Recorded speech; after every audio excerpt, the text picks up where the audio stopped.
Youth is the natural right of my innocent children.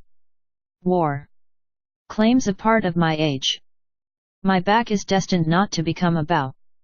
Death has built a nest in my chest. And dread travels through my bones.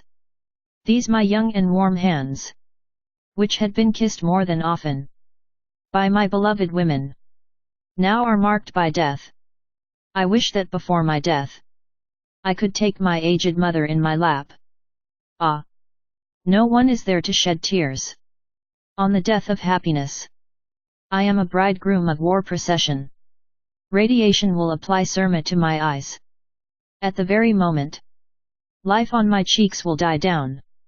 My shoes will sleep in mud prostrate, and the rags of my shirt will cover nudity of any half-burnt tree.